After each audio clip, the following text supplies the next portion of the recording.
50년 전 자신을 죽음 직전까지 몰아넣었던 학교폭력 가해자가 있습니다. 그 사람이 어느 날 갑자기 면접장에 나타납니다. 피해자는 이제 대기업 회장이 되어 있고 가해자는 셔틀버스 기사직에 지원한 60대 노인이 되어 있습니다. 회장은 그를 단칼에 불합격시킵니다. 그런데 가해자는 물러서지 않습니다. 리조트 직원들을 협박하고 회장을 비방하며 취업을 요구합니다. 50년 동안 묻어두었던 악몽이 다시 시작됩니다. 과연 회장은 이 상황을 어떻게 끝낼 수 있을까요? 청파홀딩스 본사 건물 52층에 위치한 회장실은 통유리로 되어 있습니다. 창밖으로는 회사가 운영하는 대형 리조트의 전경이 한눈에 내려다 보입니다. 푸른 바다와 하얀 건물들이 어우러진 풍경은 그야말로 절경이지요. 63세의 박진우 회장은 가죽 의자에 깊숙이 앉아 서류를 검토하고 있었습니다. 검은 태안경 너머로 날카로운 눈빛이 종이 위를 훑어 내려갔습니다. 리조트 확장 계획서, 신규 투자 보고서, 분기별 실적 분석표. 그의 손끝은 빠르게 페이지를 넘겼습니다. 그런데 채용 서류 더미에서 손이 멈추었습니다. 셔틀버스 기사 지원자 명단이었습니다. 이름 한 줄이 눈에 들어왔습니다. 홍도철, 1961년생, 남촌중학교 졸업. 박진우의 호흡이 끊겼습니다. 손가락 끝이 미세하게 떨리기 시작했습니다. 고급 만년필이 책상 위로 떨어졌습니다. 딸깍 하는 작은 소리가 조용한 회장실에 울렸습니다. 남촌중학교. 그 이름 석자가 50년의 세월을 단숨에 무너뜨렸습니다. 회장실의 통유리창 밖으로 펼쳐진 아름다운 리조트 전경은 순식간에 사라졌습니다. 대신 박진우의 눈앞에는 1970년대의 낡은 시골 중학교 운동장이 펼쳐졌습니다.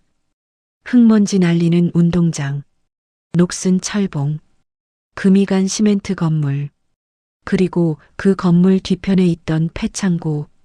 야, 개구리 잡아와. 14살 박진우는 홍도철의 명령에 고개를 숙였습니다. 도철이는 반에서 가장 덩치가 컸습니다. 주먹도 가장 셌습니다. 그의 뒤에는 항상 서너 명의 아이들이 따라다녔지요. 진우는 논두렁을 헤매며 개구리를 잡았습니다. 손이 진흙투성이가 되었습니다. 바지에는 물이 스며들었습니다. 겨우 개구리 3마리를 잡아왔습니다. 도철이는 그것을 받아들고 희죽 웃었습니다. 배갈라. 진우의 얼굴이 하얗게 질렸습니다. 싫으면 내 배를 가를까? 주변의 아이들이 낄낄거렸습니다. 진우는 떨리는 손으로 개구리의 배를 갈랐습니다. 손가락 사이로 축축한 것이 흘러내렸습니다. 속이 뒤집어졌습니다. 그날 점심을 토했습니다. 그러나 그것은 시작에 불과했습니다. 도철이의 괴롭힘은 날이 갈수록 심해졌습니다. 급식비를 빼앗겼습니다. 숙제를 대신 해야 했습니다. 체육 시간에는 샌드백이 되었습니다. 선생님들은 보지 못하는 척했습니다. 아니, 어쩌면 정말 보지 못했을 수도 있습니다. 도철이의 아버지는 마을에서 제법 힘 있는 사람이었으니까요. 가장 끔찍한 일은 2학년 겨울에 일어났습니다. 폐창고에 끌려갔습니다. 도철이와 그 패거리 4명이 진우를 둘러쌌습니다. 창고 안은 어둡고 추웠습니다. 먼지 냄새가 코를 찔렀습니다.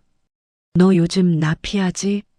도철이의 목소리는 낮고 차가웠습니다. 아, 아닙니다. 진우의 목소리가 떨렸습니다. 거짓말하네. 주먹이 날아왔습니다. 코피가 터졌습니다. 쓰러졌습니다. 발길질이 이어졌습니다. 갈비뼈가 욱신거렸습니다. 숨을 쉴 수가 없었습니다. 울면 죽인다. 그 말이 귓가에 박혔습니다. 진우는 이를 악물었습니다. 눈물이 볼을 타고 흘러내렸지만 소리는 내지 않았습니다. 소리를 내면 정말 죽을 것 같았습니다. 그날 밤 14살의 박진우는 처음으로 죽고 싶다는 생각을 했습니다. 다리 위에 섰습니다. 차가운 겨울바람이 볼을 스쳤습니다. 까만 강물이 아래로 흘러갔습니다. 한 발짝만 내디디면 모든 것이 끝날 것 같았습니다. 그때 어머니의 얼굴이 떠올랐습니다. 새벽같이 일어나 김밥을 싸주시던 손, 다 낡은 교복을 밤새 기워주시던 손, 그 손을 생각하니 발을 뗄 수가 없었습니다. 진우는 그날 밤 집으로 돌아왔습니다. 아무에게도 말하지 않았습니다. 그저 이를 악물고 버텼습니다. 중학교를 졸업한 뒤 진우는 서울로 도망치듯 떠났습니다. 서울에서 야간 고등학교를 다녔습니다. 낮에는 공장에서 일하고 밤에는 책상 앞에 앉았습니다. 잠은 하루 4시간밖에 자지 못했습니다. 그래도 포기하지 않았습니다. 대학에 갔습니다. 작은 회사에 취직했습니다. 밤낮 없이 일했습니다. 30대에 첫 번째 사업을 시작했습니다. 실패했습니다. 빚더미에 앉았습니다. 다시 일어섰습니다. 두 번째 사업, 또 실패했습니다. 세 번째 사업에서 겨우 빛이 보였습니다. 작은 물류회사가 조금씩 커졌습니다. 40대에 리조트 사업에 뛰어들었습니다. 50대에 청파홀딩스를 상장시켰습니다. 60대가 된 지금 박진우는 대한민국 리조트 업계 3위 기업의 회장이 되어 있습니다. 본사 건물 52층 회장실에서 자신의 리조트를 내려다볼 수 있게 되었습니다. 그러나 성공해도 돈을 벌어도 세상의 꼭대기까지 올라와도 사라지지 않는 것이 있었습니다. 악몽이었습니다.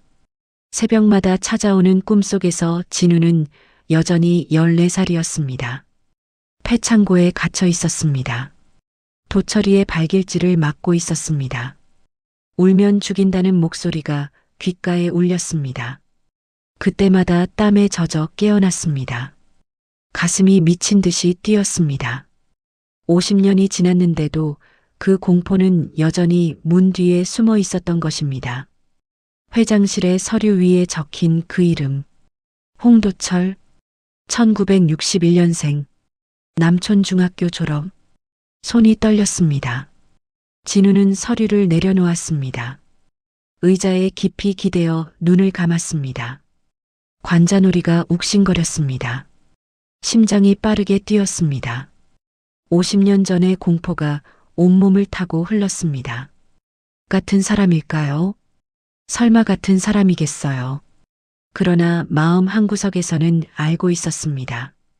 그 이름, 그 나이, 그 학교, 우연이라고 하기엔 너무나 정확했습니다.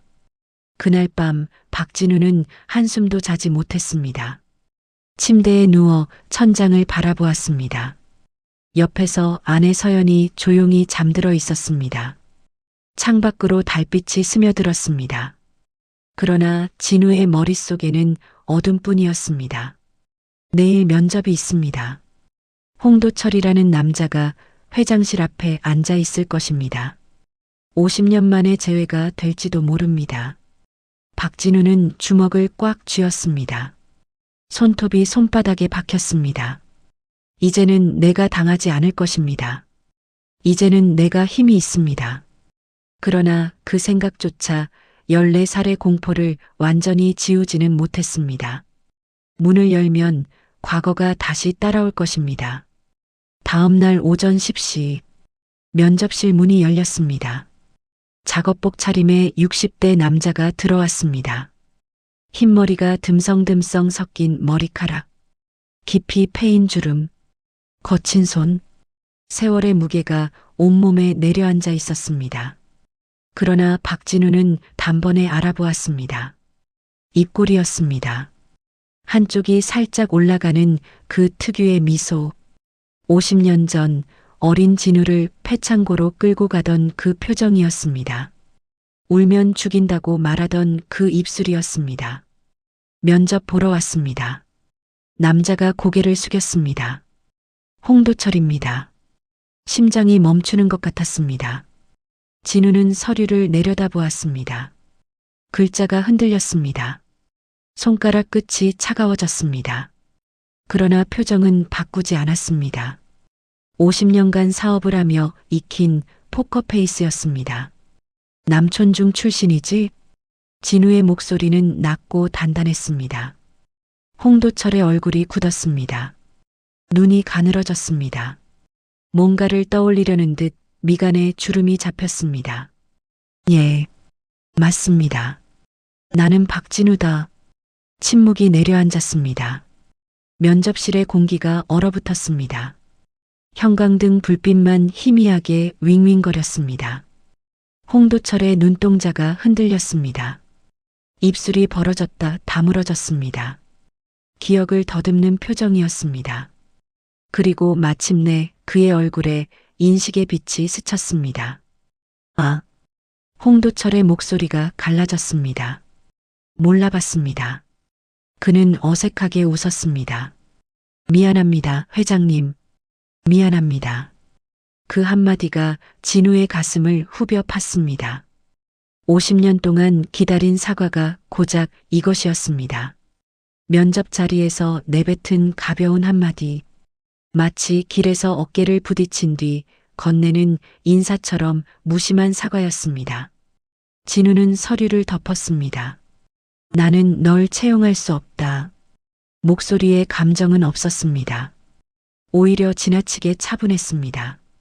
가봐라. 홍도철의 표정이 일그러졌습니다. 무언가를 말하려는 듯 입을 열었습니다. 그러나 진우는 이미 고개를 돌리고 있었습니다. 창밖을 바라보았습니다. 더 이상 그 얼굴을 보고 싶지 않았습니다. 면접은 3분 만에 끝났습니다. 문이 닫히는 소리가 들렸습니다. 발걸음 소리가 멀어졌습니다. 진우는 그제야 숨을 내쉬었습니다. 손바닥에 땀이 흥건했습니다. 심장이 미친 듯이 뛰고 있었습니다. 끝났다고 생각했습니다. 이제 다시는 보지 않아도 된다고 생각했습니다. 그러나 그것은 착각이었습니다. 사흘 후 종합관리본부장 정유성이 회장실로 뛰어왔습니다. 회장님, 보셔야 할 것이 있습니다. 그의 손에는 태블릿이 들려 있었습니다. 화면에는 CCTV 영상이 재생되고 있었습니다.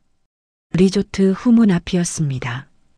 홍도철이 직원 한 명을 붙잡고 있었습니다. 음성이 흘러나왔습니다. 야, 너네 회장이 날 불합격시켰어. 알아? 그 새끼가 나한테 얼마나 빚진 줄 알아? 직원의 얼굴이 하얗게 질려 있었습니다. 저는 잘 모르겠는데요. 몰라. 너네 회장 학교 다닐 때 내가 얼마나 챙겨줬는지 몰라. 은혜도 모르는 놈이야. 정유성이 화면을 멈추었습니다. 이틀 전부터 리조트 주변을 배회하고 있습니다. 직원들한테 이런 식으로 말을 걸고 회장님 험담을 하고 다닙니다. 진우의 손이 떨렸습니다. 은혜를 챙겨줬다고요. 그 말이 머릿속에서 맴돌았습니다. 폭행이 은혜였습니까? 급식비를 뺏은 것이 은혜였습니까? 죽고 싶게 만든 것이 은혜였습니까? 더 있습니다. 정유성이 다른 영상을 틀었습니다. 이번에는 리조트 식당 앞이었습니다. 홍도철이 손님들 앞에서 소리를 지르고 있었습니다. 박진우가 나한테 이럴 수는 없어. 그 인간이 뭔지 내가 다 까발릴 거야. 손님들이 눈살을 찌푸리며 자리를 피했습니다. 직원들이 당황해하며 그를 말렸습니다. 그러나 홍도철은 쉽게 물러서지 않았습니다. 취직시켜달라고.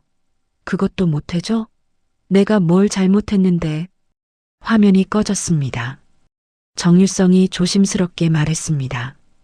법적 조치가 필요할 것 같습니다. 업무방해와 명예훼손에 해당됩니다. 진우는 대답하지 않았습니다. 창밖을 바라보았습니다. 리조트의 푸른 바다가 햇살에 반짝이고 있었습니다. 그러나 그 아름다운 풍경이 눈에 들어오지 않았습니다. 50년이 지났는데도 저 사람은 변하지 않았습니다. 여전히 자신이 잘못한 것을 모릅니다. 여전히 피해자에게 은혜를 베풀었다고 생각합니다. 여전히 세상이 자기 중심으로 돌아가야 한다고 믿습니다. 그리고 이제는 그 뻔뻔함으로 진우의 일터까지 침범하고 있었습니다. 그날 밤 진우는 서재에 혼자 앉아 있었습니다. 책상 위에는 아무것도 없었습니다. 불도 켜지 않았습니다. 창문 사이로 들어오는 달빛만이 방 안을 희미하게 비추고 있었습니다. 문이 열렸습니다. 안에 서연이 조용히 들어왔습니다. 따뜻한 차 한 잔을 들고 있었습니다. 그녀는 아무 말 없이 차를 책상 위에 내려놓았습니다. 그리고 진우 옆에 앉았습니다. 한참 동안 침묵이 흘렀습니다. 그 사람 때문이지요? 서연의 목소리는 부드러웠습니다. 진우는 고개를 끄덕였습니다. 아내에게는 모든 것을 말해두었습니다. 결혼 전에 이미 털어놓았습니다. 중학교 시절의 일, 폐창고에서의 폭행, 다리 위에서의 밤, 악몽, 그 모든 것을. 서연은 그때 울었습니다. 진우의 손을 꼭 잡고 한참을 울었습니다. 그리고 말했습니다. 당신 잘못이 아니라고. 당신은 살아남아서 여기까지 온 것이라고. 그 말이 진우에게 얼마나 큰 위로가 되었는지 모릅니다. 어떻게 하실 건가요? 서연이 물었습니다. 진우는 한숨을 내쉬었습니다. 모르겠어. 법적으로 대응하면 될 일이야. 업무방해로 고소하고 접근금지 신청하면 되지. 그런데요? 그런데 그게 전부인가 싶어? 진우의 목소리가 낮아졌습니다. 50년 동안 나는 도망쳤어. 서울로 도망치고 일에 파묻히고 성공해서 높은 곳에 올라가면 괜찮아질 줄 알았어. 그런데 아니더라고. 그는 손으로 얼굴을 감쌌습니다.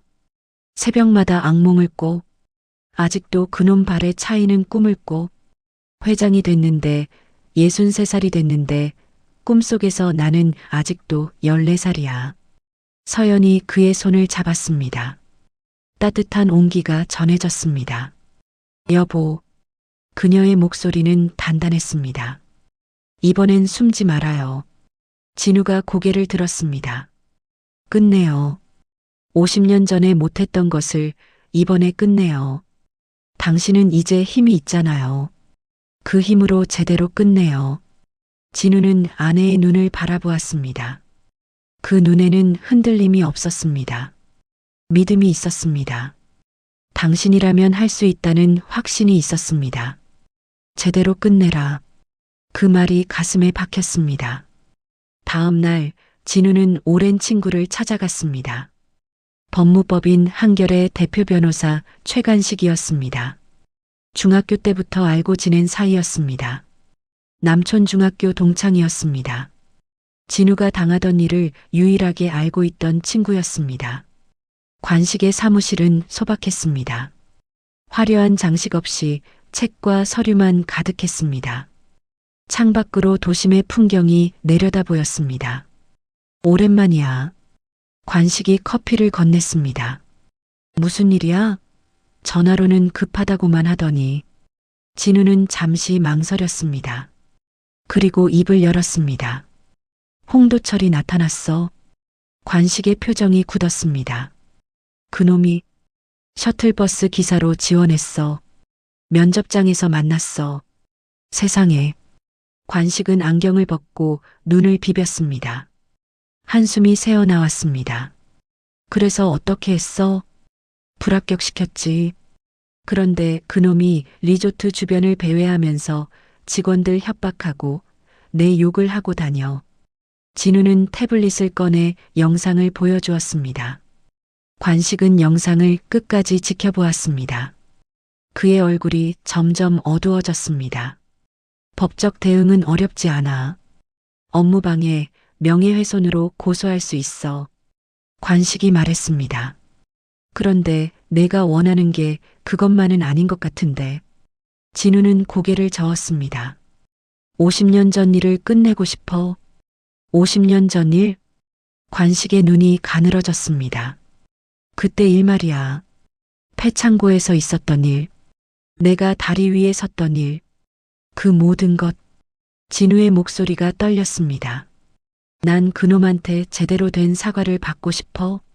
자기가 뭘 했는지 알게 하고 싶어. 그냥 법적으로 쫓아내는 것만으로는 부족해. 관식은 한참 동안 말이 없었습니다. 창밖을 바라보았습니다. 무언가를 생각하는 표정이었습니다. 그리고 그가 자리에서 일어났습니다. 사무실 한쪽 구석에 있는 캐비닛을 열었습니다. 먼지가 쌓인 오래된 종이 상자를 꺼냈습니다. 상자 위에는 1975년 남촌중학교 사건 기록이라고 적혀 있었습니다. 이게 뭐야? 진우가 물었습니다. 관식이 상자를 열었습니다. 안에는 누렇게 바랜 서류들이 가득했습니다. 경찰서 로고가 찍힌 문서들이었습니다. 내 사건 기록이야. 뭐라고? 당시 경찰에 신고가 들어갔었어. 내가 다리 위에 서 있는 걸 누군가가 목격하고 신고했거든. 그때 경찰이 조사를 했어. 진우의 심장이 뛰었습니다. 난 그런 거 몰랐는데. 알 리가 없지. 덮어버렸으니까. 관식의 목소리가 씁쓸했습니다. 홍도철 아버지가 마을에서 힘 있는 사람이었잖아. 경찰이랑 짜고 사건을 덮었어. 학교도 쉬쉬했고, 그래서 공론화가 안 됐던 거야. 그는 서류 한 장을 꺼내 진우에게 건넸습니다. 그런데 기록은 남아있어. 당시 폭행 정황, 강요 내용, 내 자살 시도에 관한 진술. 다 여기 있어. 진우의 손이 떨렸습니다. 서류를 받아들었습니다. 1975년 12월 15일. 피해자 박진우. 가해자 홍도철 외사인. 상해 진단 2주. 자살 시도 미수. 글자 하나하나가 눈에 박혔습니다. 50년 전의 일이 문서로 남아 있었습니다. 증거가 살아 있었습니다. 덮으려 했던 어른들의 노력에도 불구하고 진실은 사라지지 않았던 것입니다. 관식아. 진우의 목소리가 갈라졌습니다. 고맙다. 관식이 진우의 어깨를 잡았습니다. 내가 도와줄게. 법적으로 완벽하게 끝내자. 내가 원하는 대로. 진우는 창밖을 바라보았습니다. 도심의 하늘이 붉게 물들고 있었습니다. 50년 동안 묻어두었던 일을 이제 끝낼 수 있을 것 같았습니다. 이제 내가 끝내겠다. 그의 목소리는 낮았지만 단단했습니다. 14살의 박진우가 하지 못했던 일을 63세의 박진우가 해낼 것입니다. 도망치지 않을 것입니다. 숨지 않을 것입니다. 이번에는 끝까지 갈 것입니다. 일주일 뒤 박진우는 움직이기 시작했습니다. 최간식 변호사가 준비한 서류들이 책상 위에 쌓였습니다. 1975년의 경찰 기록 사본, 당시 병원 진단서, 목격자 진술서, 50년 전의 진실이 문서로 부활해 있었습니다. 진우는 서류를 한 장 한 장 읽어 내려갔습니다. 피해자 박진우, 만 14세. 가해자 홍도철 외사인에 의해 학교 내 폐창고에서 집단 폭행당함. 갈비뼈 골절 의심, 전신 타박상, 정신적 충격으로 인한 자살 시도. 글자들이 눈앞에서 흔들렸습니다. 진단서에는 담당 의사의 소견이 적혀 있었습니다. 환자는 극심한 공포 상태에 있으며 가해자에 대한 언급 시 과호흡 증세를 보임. 지속적인 심리 치료가 필요하나 보호자가 치료를 거부함. 보호자가 치료를 거부함. 진우는 그 문장 앞에서 멈추었습니다. 아버지였습니다. 돌아가신 아버지가 치료를 거부했던 것입니다. 왜였을까요? 창피해서였을까요? 돈이 없어서였을까요? 아니면 그냥 그 시대가 그랬던 것일까요? 진우는 서류를 내려놓았습니다. 과거는 파헤칠수록 아팠습니다. 그러나 멈출 수 없었습니다. 종합관리본부장 정유성이 새로운 보고서를 들고 왔습니다.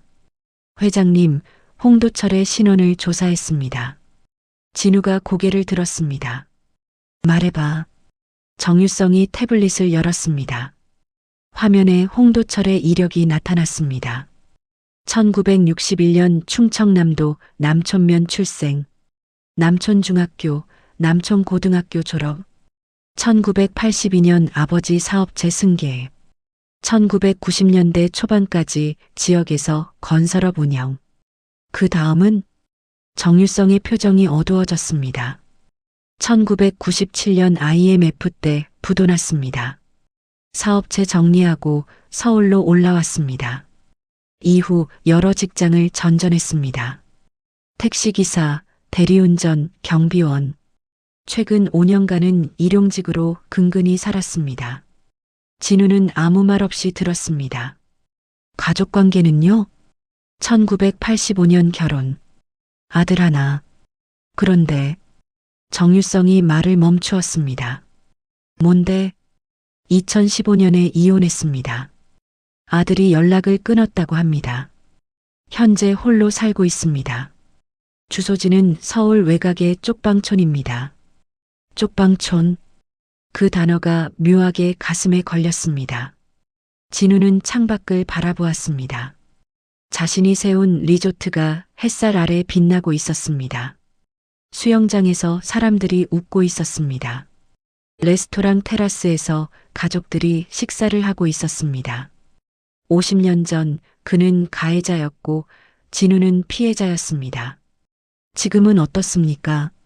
진우는 52층 회장실에 앉아 있고 도철은 쪽방촌에서 셔틀버스 기사직에 지원하고 있습니다. 그래서 어쩌라는 것입니까? 진우는 고개를 저었습니다. 동정할 이유가 없었습니다. 그가 몰락한 것은 자업자득입니다. 진우가 성공한 것은 피눈물 나는 노력의 결과입니다. 그 사이에 어떤 인과관계도 없습니다. 더 알아볼 것이 있습니까? 정유성이 물었습니다. 아니, 됐어. 진우는 손을 저었습니다. 그날 오후 진우는 법무법인 한결로 향했습니다. 최간식이 회의실에서 기다리고 있었습니다. 테이블 위에는 고소장 초안이 놓여 있었습니다. 다 준비했어. 관식이 서류를 밀었습니다.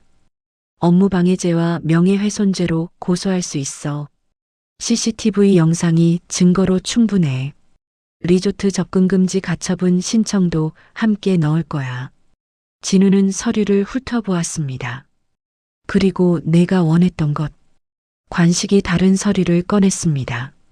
1975년 사건 기록을 바탕으로 과거 폭행 및 강요에 대한 공식 자료를 정리했어. 공소시효는 지났지만 이 자료를 활용할 수 있어. 어떻게? 홍도철에게 선택권을 주는 거야. 법적 처벌을 받든가 아니면 공식적으로 사과하고 자신의 과거를 인정하든가. 관식의 눈빛이 날카로웠습니다. 사과문을 작성하게 하고 그걸 고양시청과 교육청에 50년 만에 학폭 가해자 자발적 고백 형태로 기록에 남기는 거야. 법적 처벌은 아니지만 그에게는 훨씬 무거운 대가가 될 거야. 진우는 천천히 고개를 끄덕였습니다. 완벽한 계획이었습니다. 언제 만나면 될까? 내가 준비되면 리조트 회의실로 불러도 되고 여기 법무법인으로 불러도 돼. 진우는 잠시 생각했습니다. 리조트로 부르자. 내 영역에서 끝내고 싶어. 관식이 고개를 끄덕였습니다. 그런데 예상치 못한 일이 벌어졌습니다. 다음 날 아침 정유성이 급히 회장실로 뛰어왔습니다. 회장님, 홍도철이 병원에 실려갔습니다. 진우의 손이 멈추었습니다. 뭐라고? 어젯밤 쪽방에서 쓰러진 채 발견됐습니다. 주민이 신고해서 구급차가 왔다고 합니다. 상태가 어떤데? 정유성의 표정이 복잡했습니다. 위암 말기라고 합니다. 전이도 많이 됐다고요. 위암 말기. 그 단어가 회장실의 공기를 무겁게 눌렀습니다. 진우는 아무 말도 하지 못했습니다. 창밖을 바라보았습니다. 리조트의 바다가 평화롭게 출렁이고 있었습니다. 저 바다는 아무것도 모릅니다. 50년 전의 폭력도, 오늘의 복잡한 감정도. 그래서 어떻게 됐어? 현재 시립병원 중환자실에 있습니다. 보호자가 없어서 치료 동의서도 못 받고 있다고 합니다. 보호자가 없다. 아들이 연락을 끊었다고 했습니다. 아내와는 이혼했습니다. 쪽방촌에서 혼자 살았습니다. 그리고 이제 혼자 죽어가고 있습니다. 진우는 의자에 깊이 몸을 묻었습니다. 그날 밤 진우는 잠을 이루지 못했습니다. 천장을 바라보았습니다. 아내 서연은 옆에서 조용히 잠들어 있었습니다. 달빛이 창문 사이로 스며들었습니다. 홍도철이 죽어가고 있습니다.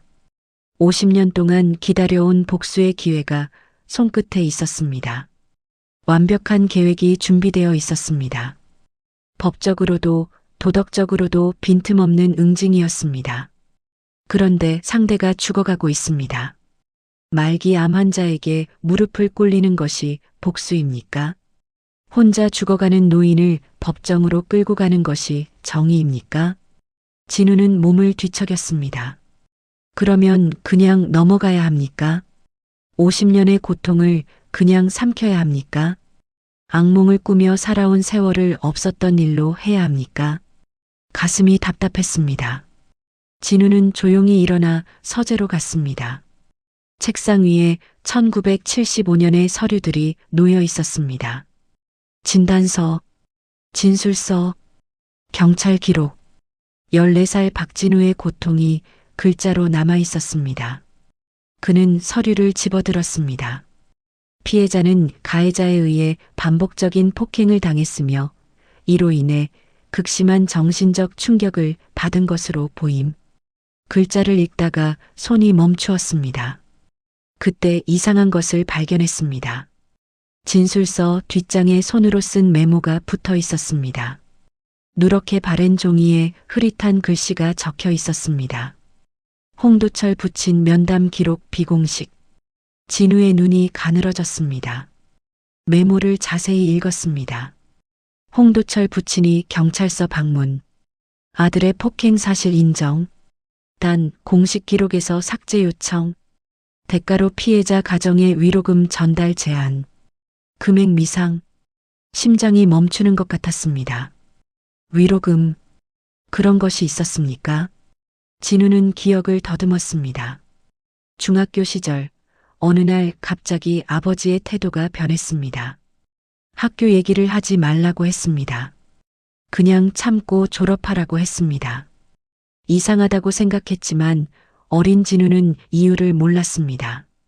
설마 아버지가 돈을 받은 것입니까? 아들의 고통을 돈으로 덮은 것입니까? 진우의 손이 떨렸습니다. 서류가 바닥에 떨어졌습니다. 그는 주저앉았습니다. 머리가 하얘졌습니다.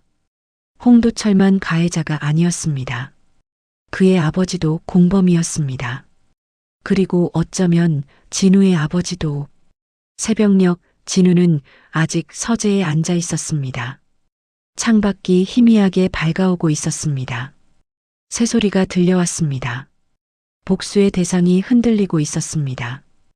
홍도철 한 사람을 응징하면 끝나는 일이 아니었습니다. 50년 전의 어른들, 덮고 숨기고 외면했던 그 시대 전체가 공범이었습니다. 그런데 그들은 이미 세상에 없습니다. 홍도철의 아버지는 오래전에 죽었습니다. 진우의 아버지도 10년 전에 돌아가셨습니다. 당시 경찰도 학교 선생님도 이제는 찾을 수 없습니다. 남은 것은 홍도철 하나뿐입니다. 그리고 그마저 죽어가고 있습니다. 진우는 고개를 떨구었습니다.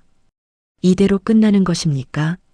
누구에게도 제대로 된 사과를 받지 못한 채 가해자가 병상에서 눈을 감으면 그것으로 끝입니까? 14살의 박진우는 영원히 구원받지 못하는 것입니까? 그때 서재 문이 열렸습니다. 서연이 서 있었습니다. 잠옷 차림이었습니다. 그녀는 아무 말 없이 다가왔습니다. 바닥에 떨어진 서류들을 보았습니다. 그리고 진우의 얼굴을 보았습니다. 여보, 그녀가 조용히 말했습니다. 무슨 일이에요? 진우는 한참 동안 말이 없었습니다. 그리고 천천히 입을 열었습니다. 그 사람이 죽어가고 있어. 알아요. 정 본부장한테 들었어요. 그런데 더 복잡한 일이 생겼어. 진우는 메모를 서연에게 보여주었습니다. 그녀가 읽는 동안 진우는 창밖을 바라보았습니다. 위로금이라니. 서연의 목소리가 떨렸습니다. 아버님이 이걸 받으셨다는 건가요? 확실하지 않아. 그런데 가능성이 있어. 진우의 목소리는 공허했습니다. 내가 복수하려던 게 뭐였는지 모르겠어. 홍도철 한 사람 무릎 꿇린다고 50년이 청산되는 건 아니잖아. 그 뒤에 있던 어른들, 그 시대, 그 모든 것들 다 사라지고 없어. 서연이 그의 손을 잡았습니다. 그래도 끝내야 해요. 어떻게?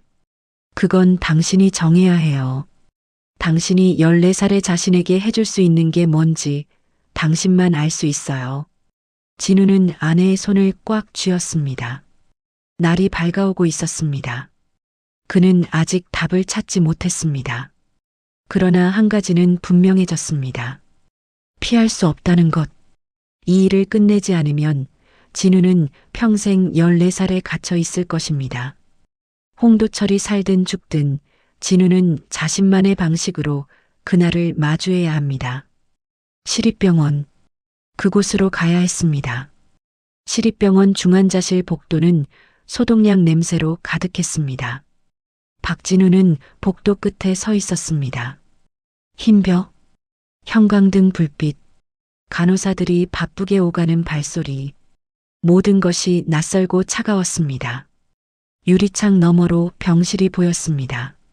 침대에 누운 사람이 있었습니다. 온몸에 관이 연결되어 있었습니다. 산소호흡기가 얼굴을 덮고 있었습니다. 눈을 감고 있었습니다. 홍도철이었습니다. 50년 전 폐창고에서 진우를 짓밟던 그 거구는 온데간데 없었습니다. 뼈만 앙상하게 남은 노인이 거기 누워 있었습니다. 피부는 누렇게 떴고 볼은 움푹 패여 있었습니다. 진우는 한참 동안 유리창 앞에 서 있었습니다. 보호자분이세요? 간호사가 다가왔습니다. 아닙니다. 면회는 보호자만 가능합니다만. 알고 있습니다. 진우는 고개를 돌렸습니다. 발걸음을 옮기려는 순간 병실 안에서 움직임이 보였습니다. 홍도철이 눈을 떴습니다. 고개를 천천히 돌렸습니다. 유리창 너머의 진우를 보았습니다. 눈이 마주쳤습니다. 잠깐의 침묵. 도철의 입술이 움직였습니다. 소리는 들리지 않았지만 입모양을 읽을 수 있었습니다. 들어와. 진우는 병실 문을 열었습니다. 소독약 냄새가 더 진하게 밀려왔습니다. 심장 모니터가 규칙적으로 삐삐 소리를 냈습니다. 링거액이 한 방울씩 떨어지고 있었습니다. 침대 옆 의자에 앉았습니다. 홍도철이 산소호흡기를 벗으려고 손을 움직였습니다. 진우는 말리지 않았습니다. 도철은 힘겹게 마스크를 턱 밑으로 내렸습니다.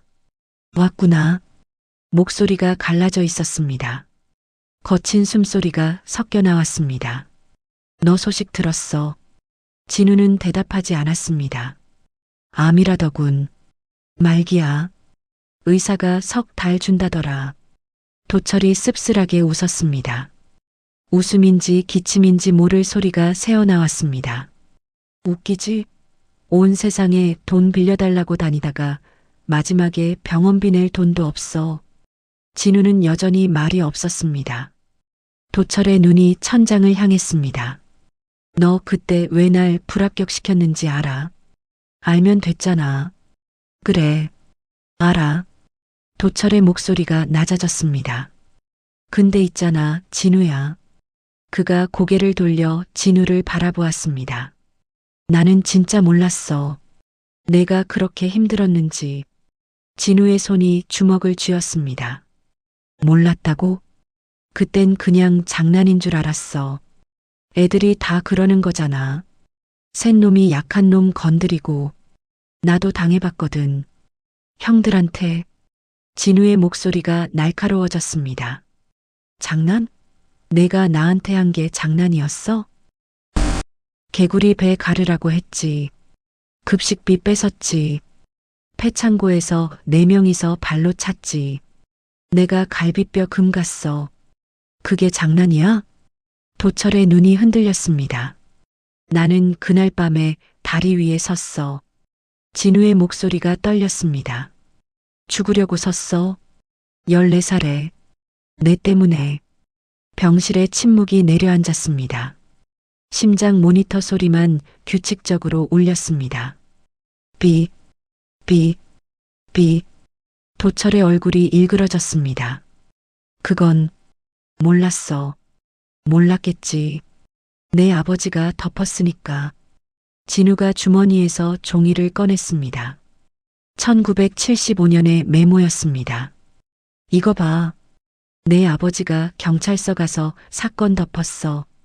우리 아버지한테 위로금도 줬더라. 도철이 종이를 받아들었습니다. 손이 떨렸습니다. 글자를 읽는 눈동자가 흔들렸습니다. 이게 너만 가해자가 아니었어. 내 아버지도 그 시대 어른들도 다 공범이었어. 그리고 어쩌면 우리 아버지도. 진우의 목소리가 갈라졌습니다. 50년 동안 나는 악몽을 꿨어. 새벽마다 내 발에 차이는 꿈을 꿨어. 회장이 돼도 돈을 벌어도 그 꿈은 안 사라졌어. 도철의 손에서 종이가 떨어졌습니다. 그의 눈에 물기가 고였습니다. 진우야. 뭐? 미안해. 그 말이 병실에 울렸습니다. 진우는 움직이지 않았습니다. 미안하다고? 그래. 미안해. 도철의 목소리가 떨렸습니다. 나는 진짜 몰랐어. 내가 그렇게 힘들었는지, 죽으려고 했는지, 그게 얼마나 무서웠는지. 눈물이 볼을 타고 흘러내렸습니다. 변명 아니야. 그냥 사실이야. 나는 그때 아무 생각이 없었어. 집에서 맞고 학교에서 화풀이하고 그게 다였어. 내가 어떤지는 생각도 안 했어. 진우는 도철의 얼굴을 바라보았습니다. 누렇게 뜬 피부, 움푹 패인 볼, 앙상한 뼈. 50년 전의 거구는 온데간데 없었습니다. 죽어가는 노인만 거기 있었습니다. 그래서 진우의 목소리는 차가웠습니다. 미안하면 다야? 50년 동안 내가 겪은 게 미안하단 말 한마디로 끝나? 아니, 안 끝나지. 도철이 고개를 저었습니다. 안 끝나. 나도 알아. 그런데 내가 해줄 수 있는 게 이것뿐이야. 그가 힘겹게 몸을 일으켰습니다. 진우가 막으려 했지만 도철은 손을 저었습니다. 침대에서 내려왔습니다. 다리가 후들거렸습니다. 링거줄이 팽팽하게 당겨졌습니다. 그래도 멈추지 않았습니다. 바닥에 무릎을 꿇었습니다. 이게 뭐야? 진우가 말했습니다. 일어나. 아니. 도철이 고개를 숙였습니다. 박진우, 내가 50년 전에 내한테 한 일 용서받을 수 없는 거 알아. 내 인생을 망쳤어. 내 어린 시절을 지옥으로 만들었어. 목소리가 울음으로 뒤섞였습니다.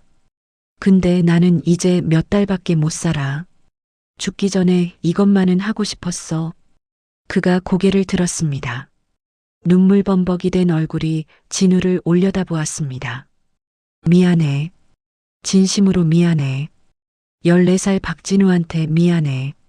진우는 굳어 있었습니다. 손이 떨렸습니다. 가슴이 터질 것 같았습니다. 50년 동안 기다려온 말이었습니다. 꿈에서도 바랐던 장면이었습니다. 그런데 막상 듣고 나니 모르겠었습니다.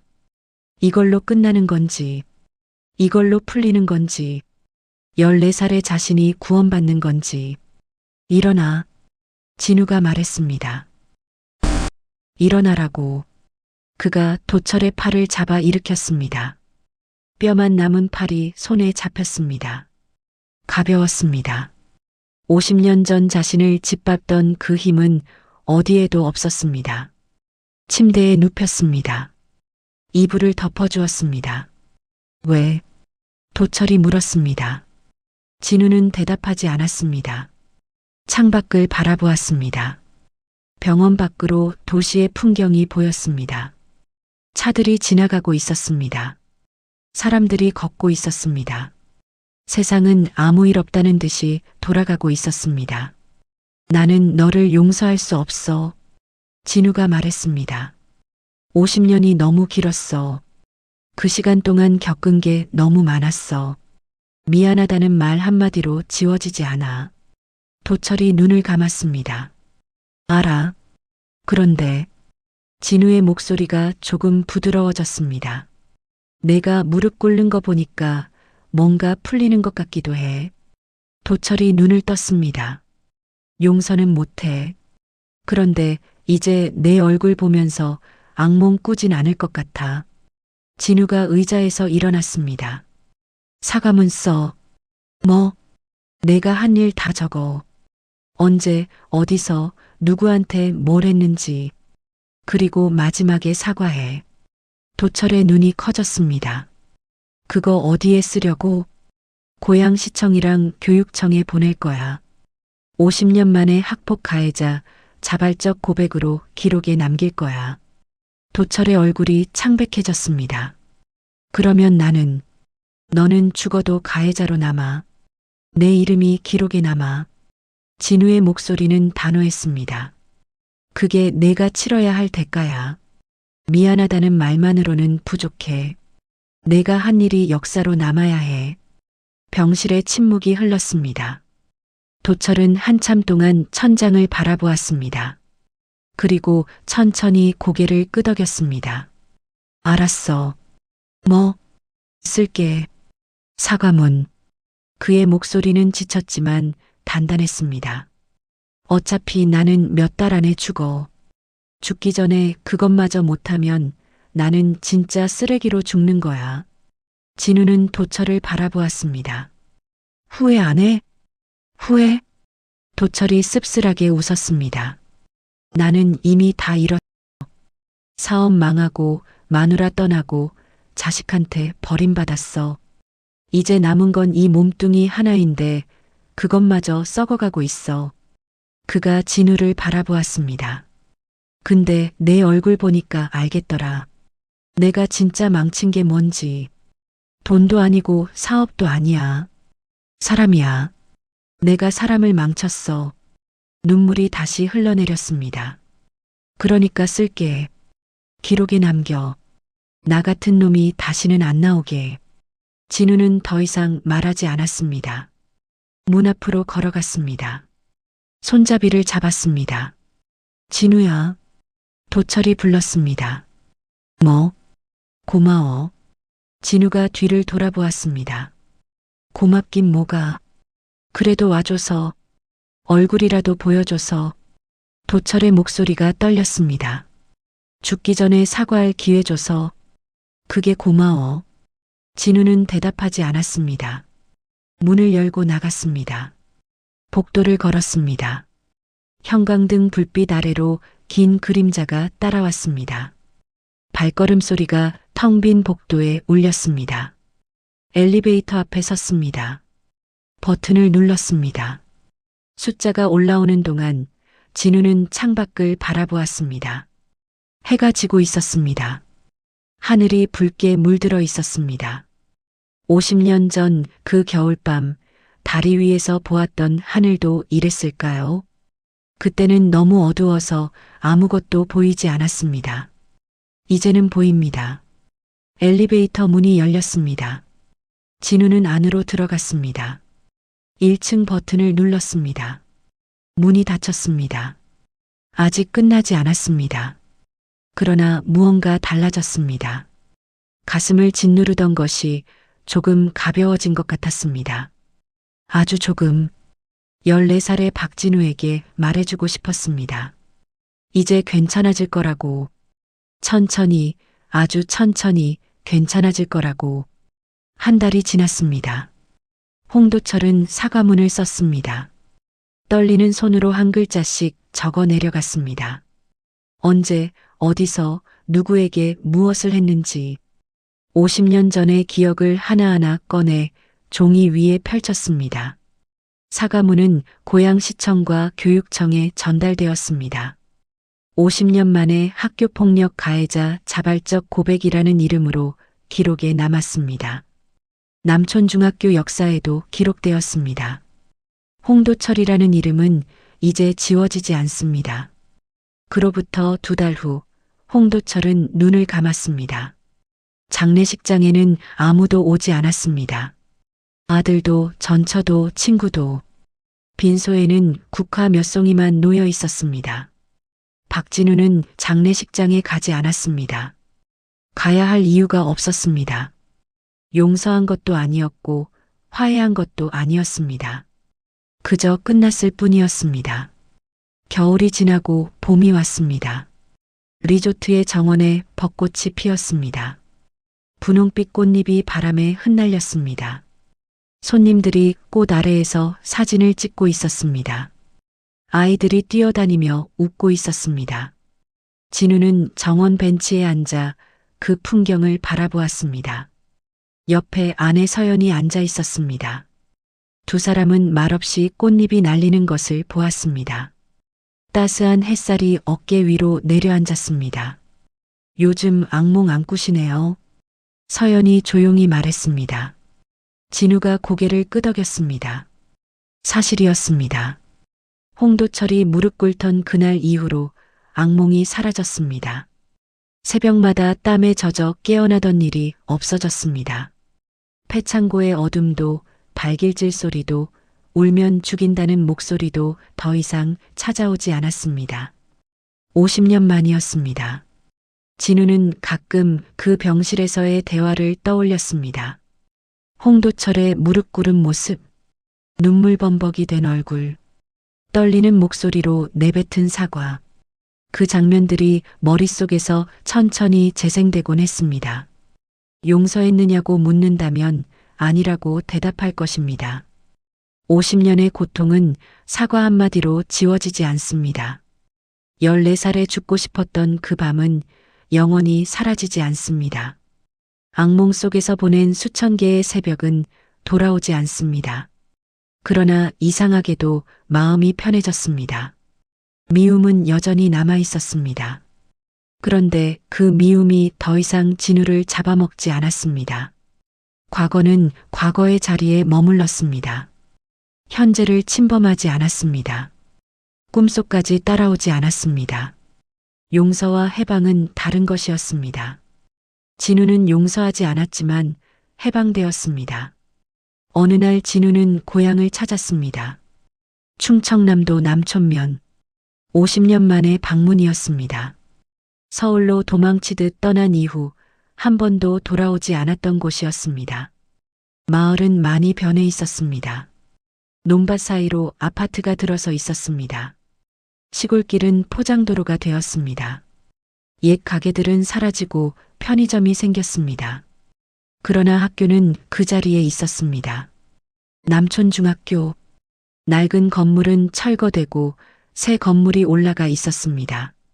운동장은 인조잔디로 바뀌어 있었습니다. 아이들이 뛰어다니며 축구를 하고 있었습니다. 진우는 교문 앞에 서서 한참 동안 그 풍경을 바라보았습니다. 50년 전 이 문을 지나 학교에 갈 때마다 심장이 쪼그라들었습니다. 오늘은 도철이가 무엇을 시킬까? 오늘은 어디서 맞게 될까? 두려움으로 가득 찬 발걸음이었습니다. 지금 운동장에서 뛰어다니는 아이들은 어떨까요? 저 아이들 중에도 두려움에 떠는 아이가 있을까요? 학교 가기 싫어서 이불을 뒤집어 쓰는 아이가 있을까요? 죽고 싶다고 생각하는 아이가 있을까요? 진우는 주머니에서 봉투를 꺼냈습니다. 학교 측에 전달할 기부금이었습니다. 학교폭력 예방 프로그램을 위한 후원금이었습니다. 큰 금액은 아니었지만 진우가 할 수 있는 일이었습니다. 과거를 바꿀 수는 없습니다. 그러나 미래는 바꿀 수 있습니다. 14살의 박진우 같은 아이가 한 명이라도 줄어든다면 그것으로 충분했습니다. 학교를 나와서 진우는 다리로 향했습니다. 50년 전 그가 서 있던 다리였습니다. 까만 강물을 내려다보며 한 발짝을 고민하던 그 자리였습니다. 다리는 새로 지어져 있었습니다. 낡은 콘크리트 난간은 사라지고 튼튼한 철제 난간이 설치되어 있었습니다. 강물은 여전히 흐르고 있었습니다. 그때보다 맑아 보였습니다. 햇살이 수면에 부서져 반짝이고 있었습니다. 진우는 난간에 손을 얹었습니다. 차갑지 않았습니다. 봄 햇살에 따뜻하게 데워져 있었습니다. 눈을 감았습니다. 14살의 자신이 떠올랐습니다. 겨울바람에 떨며 서 있던 작은 소년. 죽으면 끝날 것 같았던 그 아이. 어머니 생각에 발을 떼지 못했던 그 밤. 진우는 속으로 말했습니다. 잘 버텼다. 잘 살아남았다. 내가 버텨줘서 내가 여기까지 올 수 있었다. 눈을 떴습니다. 강물이 햇살에 반짝이고 있었습니다. 새들이 하늘을 날고 있었습니다. 바람이 부드럽게 불어왔습니다. 세상은 아름다웠습니다. 50년 전에는 보이지 않았던 것들이 이제는 보였습니다. 저녁 무렵 진우는 리조트로 돌아왔습니다. 회장실에 들어가지 않고 해변으로 내려갔습니다. 모래사장에 서서 바다를 바라보았습니다.